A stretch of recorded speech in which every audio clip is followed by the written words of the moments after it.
الحمد للہ وکفا وسلام علی عباده الذین اصطفى اما بعد فاعوذ باللہ من الشیطان الرجیم بسم اللہ الرحمن الرحیم قال اللہ تبارک وتعالی فی کلامہ المجید والفرقان الحمید ایاک نعبد وایاک نستعین صدق اللہ العلی العظیم وقال النبي صلى الله عليه وسلم واعلم أن النصر مع الصبر وأن الفرج مع الكرب وأن مع العسر يسرا أو كما قال عليه الصلاة والتسليم. محترم اور مکرم سامعین، میرے عزیزوں اور دوستوں، میں نے سورۃ الفاتحہ کی جس آیت مبارکہ کا تلاوت کرنے کا شرف حاصل کیا ہے، یہ بہت ہی زیادہ اہمیت کی حامل ہے، بلکہ پوری سورۃ الفاتحہ یہ بہت زیادہ اہمیت ہے. مختصر میں لے کر چلوں، وقت بھی کافی ہو گیا ہے. امام شافعی رحمۃ اللہ علیہ فرماتے ہیں کہ اللہ تبارک و تعالیٰ نے جتنے احکام، جتنے مضامین قرآن مجید کے اندر بیان فرمائے، چاہے وہ اخلاق کے اعتبار سے ہوں، چاہے وہ اعمال اور اعتقاد کے اعتبار سے ہو یا کسی اور اعتبار سے، جتنے بھی احکام کو بیان فرمایا، تمام کا نچوڑ، تمام کا لب لباب یہ سورۃ الفاتحہ ہے. اسی کو علمی انداز میں کہتے ہیں کہ سورۃ الفاتحہ یہ متن ہے اور پورا قرآن مجید اس کی شرح ہے. یہاں آپ کی معلومات کے لیے ایک بات بھی عرض کر دوں کہ سورۃ الفاتحہ کسی پارے کا جز نہیں ہے. 30 پاروں کے اندر کسی پارے کا جز سورۃ الفاتحہ نہیں ہے، بلکہ یہ الگ سے ایک سورت ہے. بہرحال تو اس کی ایک آیت ہے جس میں اللہ تبارک و تعالیٰ ارشاد فرماتے ہیں، اور ہم دیکھتے ہیں کہ جب ہم ہر نماز کے اندر سورۃ الفاتحہ کی تلاوت کرتے ہیں، ہے نا. سورۃ الفاتحہ ایک لمبی حدیث ہے مسلم شریف کی، ابھی اس کا بھی موقع نہیں ہے. بہرحال تو یہ سورۃ جو فاتحہ ہے، اللہ تعالیٰ فرماتے ہیں کہ میں نے اس کو اپنے درمیان اور بندے کے درمیان کیا ہے، آدھا آدھا تقسیم کر دیا. اس میں سے جب بندہ نماز کے اندر پڑھتا ہے الحمدللہ رب العالمین تمام جو آیتیں پڑھتا ہے، میں مختصر لے کے چل رہا ہوں، تو ہر آیت پہ اللہ تبارک و تعالیٰ جواب دیتے ہیں. لیکن جب ایاک نعبد و ایاک نستعین کی باری آتی ہے تو فرماتے ہیں ھذا بینی و بین عبدی ولعبدی ما سأل، کہ یہ میرے لیے بھی ہے، میرے بندے کے لیے بھی ہے، اور میرے بندے کے لیے تمام چیزیں ہیں جس کا وہ سوال کرے. اب ایاک نعبد و ایاک نستعین پہ اللہ تعالیٰ ایسا کیوں فرماتے ہیں؟ اس کی وجہ یہ ہے کہ ہم دیکھیے اس کا ترجمہ ہے کہ اللہ ہم تیری ہی عبادت کرتے ہیں اور تجھ ہی سے مدد مانگتے ہیں. یعنی ایک مومن بندہ عبادت صرف اللہ کی کرتا ہے اور مدد بھی اللہ تبارک و تعالیٰ ہی سے مانگتا ہے. تو ھذا بینی ایاک نعبد یہ اللہ کے لیے ہوا، و ایاک نستعین یہ بندے کے لیے. آج یہ استعانت اللہ تبارک و تعالیٰ سے مدد چاہنا، اسی پر کچھ گفتگو کرنا چاہتا ہوں. انسان کسی سے مدد کم مانگتا ہے جب بھروسہ ہو کہ یہ کام کرے گا، ورنہ پھر مدد نہیں مانگتا ہے بھائی، نہیں مانگتا. بھروسہ، اور اسی بھروسے کو عربی زبان میں کہا جاتا ہے توکل. کہ انسان اگر اللہ تبارک و تعالیٰ پر توکل کر لے گا تو پھر وہ تمام جتنے بھی اللہ تبارک و تعالیٰ کے احکام ہیں وہ اس کو ادا کرنے میں ذرا بھی آگے پیچھے نہیں ہے. آج میرے عزیزوں اور دوستوں، اس توکل کی بنا پر آج ہم بہت سارے اللہ تعالیٰ کے احکامات سے پیچھے ہٹتے جا رہے ہیں، اور جو برائیاں جنم لے رہی ہے ہم اس کے خلاف بھی کھڑے ہونے کے لیے تیار نہیں ہوتے، ہے نا. کیوں نہیں ہوتے؟ کیونکہ آج ہمارا جو توکل اللہ تبارک و تعالیٰ پر جس طرح ہونا چاہیے، جتنا اللہ تبارک و تعالیٰ پر توکل کرنے کا حق ہے، ہم اس طرح سے اللہ تبارک و تعالیٰ پر توکل نہیں کرتے. یہی وجہ ہے. ہم یہ سوچتے ہیں کہ جی میں کھڑا ہو گیا، میرا فلاں نقصان ہو جائے گا، میرا یہ ہو گیا، وہ میرے خلاف ہو جائے گا، وہ یہ کر دے گا، وہ یہ کر دے گا، وہ ایسا ہو جائے گا، ایسا ہو جائے گا. حکومتیں بدل جاتی ہیں، ہم ڈر جاتے کہ اب کیا ہوگا، اب کیا ہوگا. میرے دوستوں کچھ نہیں ہوگا، کچھ ہونے والا بولیے زور سے نہیں ہے. دل کی یقین سے کہیے کوئی کرنے والا نہیں. کرنے والی ذات اگر کسی ہے تو وہ اللہ تبارک و تعالیٰ. حضرت ابن عباس رضی اللہ تعالیٰ عنہما فرماتے ہیں کہ ایک مرتبہ میں آپ علیہ الصلوۃ والسلام کے پیچھے بیٹھا ہوا تھا سواری پر، تو اس درمیان اللہ کے رسول صلی اللہ علیہ وسلم نے ایک بہت حدیث میں پڑھ دیتا ہوں، لیکن جو ٹائم کی بات ہے جو توقع سے متعلق اسی کا ترجمہ پیش کروں گا۔ اللہ کے رسول صلی اللہ علیہ وسلم نے فرمایا یا غلام انی اعلمک کلمات احفظ اللہ یحفظک احفظ اللہ تجد تجاہک اذا سألت فاسأل اللہ، کہ جب سوال کرنا ہو تو اللہ تعالیٰ سے سوال کرنا، اللہ تعالیٰ کے علاوہ کسی سے سوال نہ کرنا۔ پھر فرمایا وَإِذَا اسْتَعَنْتَ فَاسْتَعِنْ بِاللَّهِ، کہ جب مدد مانگنے کی باری آئے چاہے کیسی مشکلات کیوں نہ ہو اللہ تبارک و تعالیٰ کا در چھوڑ کے کہیں اور مت چلا جانا۔ پھر فرمایا وَعْلَمْ، اور دھیان سے سن لے، أَنَّ الْأُمَّةَ لَوِ اجْتَمَعَتْ عَلَىٰ يَنْفَعُوكَ بِشَيْءٍ لَمْ يَنْفَعُوكَ إِلَّا بِشَيْءٍ قَدْ كَتَبَهُ اللَّهُ لَكَ، کہ یہ بات دھیان سے سن لے کہ پوری دنیا اکٹھی ہو جائے اور تجھے نفع پہنچانا چاہے تو سن، وہ دنیا نفع نہیں پہنچا سکتی مگر اتنا ہی نفع پہنچائیں گی جتنا اللہ تبارک و تعالیٰ کو منظور ہوگا۔ آگے فرمایا وَلَوِ اجْتَمَعُوا، اور اگر وہ متفق ہو جائے عَلَىٰ يَضُرُّوكَ، تجھے نقصان پہنچانے کے لیے تیرے قتل کے در پہ ہو جائے، تیری عزت کے پیچھے پڑ جائے، اللہ کے رسول صلی اللہ علیہ وسلم فرماتے ہیں وَإِنِ اجْتَمَعُوا عَلَىٰ يَضُرُّوكَ بِشَيْءٍ لَمْ يَضُرُّوكَ إِلَّا بِشَيْءٍ قَدْ كَتَبَهُ اللَّهُ عَلَيْكَ، کہ اگر وہ تیرے خلاف ہو جائے تب بھی وہ تجھے اتنا ہی نقصان پہنچا سکتے ہیں جتنا اللہ تبارک و تعالیٰ نے تیرے لیے مقدر کر دیا ہوگا، اس سے زیادہ تجھے نقصان نہیں پہنچا سکتے۔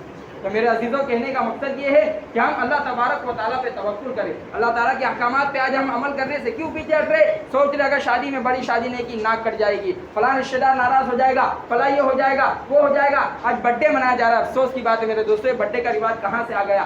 آج اس کو بند کرنا ہوگا، ورنہ یاد رکھیے جس طرح آج شادی عزت اور ذلت کا مسئلہ بن گیا ہے کہ کسی کو نہیں بلایا وہ ناراض ہو گیا، سمجھا کہ مجھے گھٹیا سمجھتا ہے، میری اس کے نزدیک کوئی عزت نہیں ہے نا؟ ایسا ہوتا ہے کہ نہیں ہوتا ہے بھائی؟ فلاں کو بھول گیا آدمی، بلانا بھول جائے تو بھی باتیں بند ہو جاتی ہے، رشتے ختم ہو جاتے ہیں کہ ہمیں اتنا گھٹیا سمجھا، اس کو تو نہیں بھولا، فلاں کو تو نہیں بھولا، مجھے بھول گیا۔ میرے عزیزوں یاد رکھیے اگر آج اس برتھ ڈے کی جو رواج برتھ ڈے جو ہے وہ رواج پاتا جا رہا ہے، آج اگر اسے بند نہیں کیا گیا کل اٹھ کے یہ ہماری عزت اور ذلت کا مسئلہ بن جائے۔ اور اس مسلمان ہونے کے ناطے ہمارا حق تو یہ تھا، ہمارا فرض منصب ہی یہ تھا کہ ہم آج ہندوستان کے سامنے، ہندوستان کے جو غیر مسلمین ہیں ان کے سامنے اسلامی رسم و رواج کے مطابق شادی کر کے ایک بات ثابت کر دیتے کہ اسلام نے شادی کو ایک دم آسان بنایا تھا اور زنا کو مشکل بنایا۔ لیکن افسوس کا مقام کہ اس کو بند کرنے کے لیے نہ کوئی کوشش ہے، نہ کوئی بولتا ہے، نہ کوئی کھڑے ہوتا ہے، اور افسوس تو اس وقت ہوتا ہے کہ اگر کوئی بولنے کے لیے کھڑا ہو جائے لوگ اس کے خلاف ہو جاتے ہیں، رشتہ داریاں خلاف ہو جاتی ہے۔ خدا فضائل اعمال جو حضرت شیخ زکریا رحمۃ اللہ علیہ نے لکھی ہے، آپ بیتی کے اندر آپ پڑھیے حضرت کے واقعات، حضرت نے اپنے بیٹیوں کی شادی ایک دم سادگی سے کر دی، لوگ تانے دینے لگے رشتہ دار کہ جی تو نے تو ہماری ناک کٹا دی، اللہ اکبر، اتنا بڑا شیخ الحدیث اس کو یہ کہا جا رہا ہے کہ تو نے تو ہماری ناک کٹا دی۔ حضرت کیونکہ اللہ پہ توکل تھا کہ جانتے تھے کہ عزت اگر کوئی دے گا تو وہ اللہ تبارک و تعالیٰ دے سکتے ہیں، ذلیل کوئی کرے گا تو وہ اللہ تبارک و تعالیٰ کر سکتے ہیں۔ لہٰذا حضرت نے جواب دیا کہ میں نے تو اپنی ناک کو ہاتھ لگا کر دیکھ لیا، وہ کٹی نہیں ہے، تم بھی اپنی ناک چیک کر لینا، ہو سکتا ہے وہ نہ کٹی۔ تو میرے عزیزوں یہ کیا تھا؟ اللہ پر توکل تھا۔ پھر اللہ نے علم کو کیسا چمکایا؟ شاید ہی کوئی مسلمان ہوگا جو فضائل اعمال کے الفاظ اس کے کانوں میں نہ پڑے ہو یا وہ اس کے نام سے نہ جانتا۔ تو میرے عزیزوں کس کی طاقت ہے؟ کہاں طاقت ہے؟ اللہ تبارک و تعالیٰ کے توکل کی۔ اس وقت علامہ اقبال رحمۃ اللہ علیہ نے بڑے پیارے اشعار کہے ہیں کہ کافر ہے تو کرتا ہے شمشیر پہ بھروسہ، مسلمان ہے تو بے تیغ لڑتا ہے سپاہی۔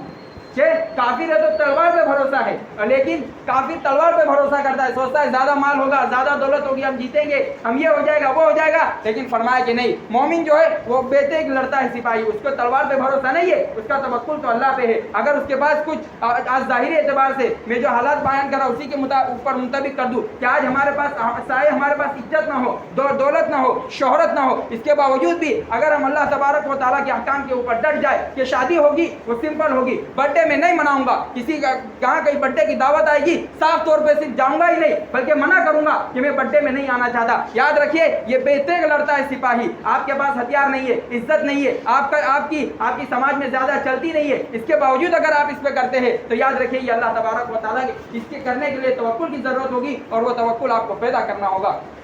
تو میرے اور ایک جگہ پہ ارشاد فرمایا کہ اللہ کو ہے پابندی ہے مومن پہ بھروسہ، ابلیس کو یوروپ کی مشینوں کا سہارا۔ آج ہم یہ سمجھتے ہیں میں غریب ہوں، میں بولوں گا تو کیا ہوگا، میری کوئی نہیں سنے گا۔ نہیں دوستو، ہمارا کام کسی سے منوانا نہیں ہے بلکہ ہمارا کام صرف پہنچانا ہے، ہمارا کام صرف بتا دینا ہے کہ جی میں نہیں کروں گا تو نہیں کروں گا۔ کہہ دیجئے کہ شادی کے رسم و رواج ہم ختم کر دیں گے، اور میں تو کہتا ہوں اعلان ہونا چاہیے کہ جو ناراض ہو رہے کل قیامت کے دن اس کا دامن پکڑ کے اللہ کے رسول کے سامنے لاؤں گا کہ یہ کمبخت، یہ بدبخت اپنے سنت رسول کو زندہ تو کیا کرتا, لیکن جب میں زندہ کرنے کے لیے آگے ہوا, اللہ کے رسول اس نے مجھ سے بات بدنا بند کر دی, اس نے میری عزت کے اوپر کیچڑ اچھالا, اس نے مجھے غریب سمجھا, حقیر سمجھا, فقیر سمجھا. ایسا اعلان ہونا چاہیے میرے عزیزو. یاد رکھیے یہ برتھ ڈے کی پرتھا اب بہت زیادہ اور بڑی تیزی سے پھیلتی جا رہی ہے. میں تمام جتنے بھی حاضرین مجلس سے تمام سے گزارش کروں گا کہ اس کے خلاف ہو جائیے. بلکہ بہت ساری تنظیمیں بنتی ہے, یہ ایک تنظیم اس کی کیوں نہیں بنتی کہ جو نئی معاشی جو کلچر ہے, ویسٹرن کلچر جو اسلامک کلچر میں داخل ہوتا جا رہا ہے, اور مسلمان جو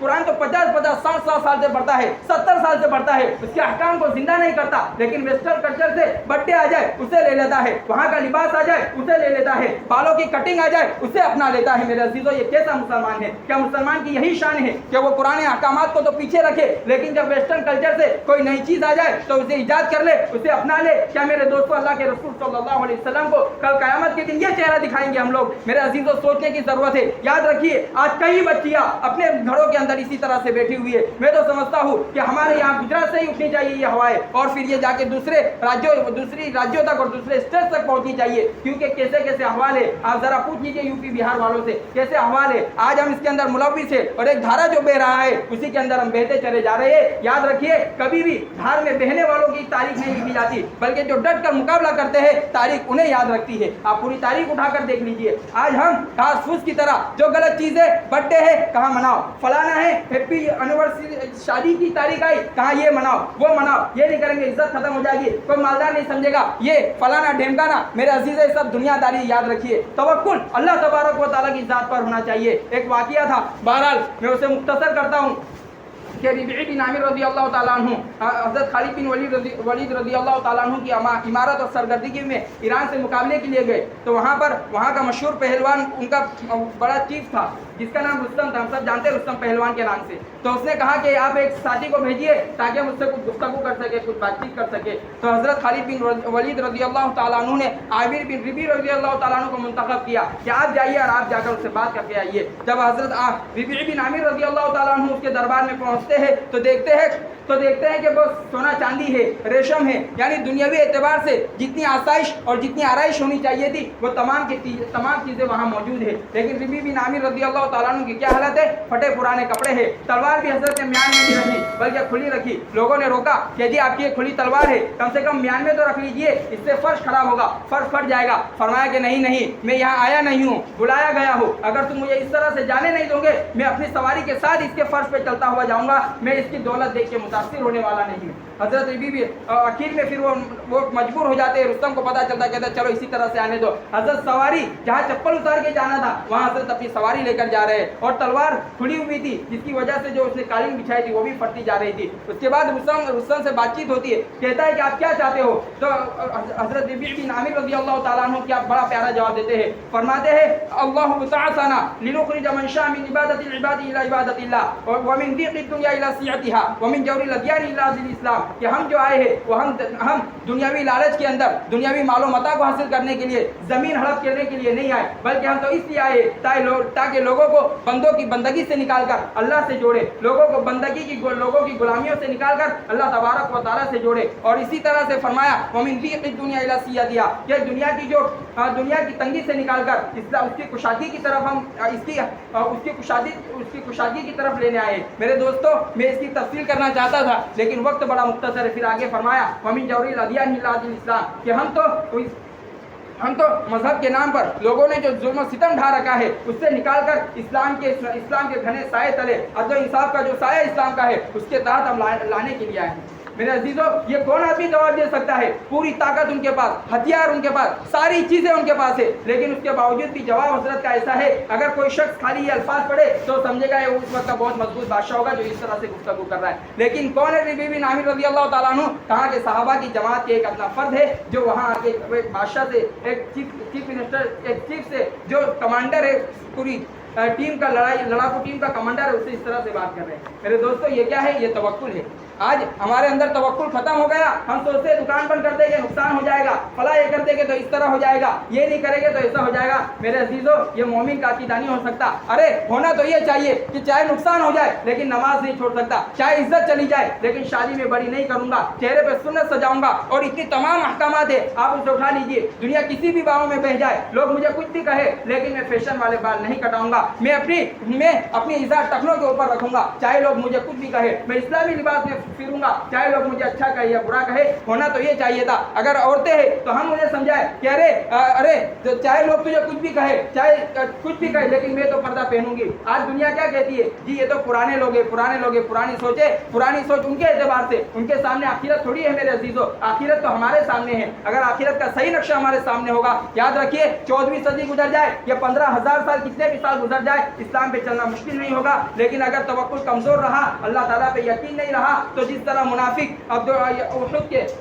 احد کے موقع پر منافق عبداللہ بن ابی سلول, بس آخری بات کر کے کہ 1000 کا لشکر تو نکلتا ہے, لیکن عبداللہ بن ابی سلول آج راستے میں دھوکہ دے دیتا ہے. وہ سمجھتا ہے کہ جی اگر میں ان کے ساتھ چلا گیا, ہو سکتا ہے میری جان چلی جائے گی, مجھے نقصان پہنچ جائے گا. اپنے 300 منافقے کو لے کر وہ واپس ہو جاتا ہے. تو جب اللہ پہ یقین نہیں ہوگا تو یاد رکھیے اللہ کے رسول کے فتنے کم ہو یا زیادہ, انسان اسلام کے احکامات پر عمل نہیں کرے گا. اور اگر اللہ تبارک و تعالیٰ پر یقین ہوگا, اللہ تبارک و تعالیٰ پہ جس طرح یقین کرنا چاہیے, اگر انسان کا یقین اس طرح سے بنا ہوگا, تو پھر یاد رکھیے کتنے ہی کیسے ہی حالات آ جائے, وہ اللہ تعالیٰ کے احکام کو اپنے ہاتھ سے نہیں جانے دے گا, بلکہ وہ اسے چل کر دکھائے گا اور دوسروں کے لیے بھی نمونہ بنے گا.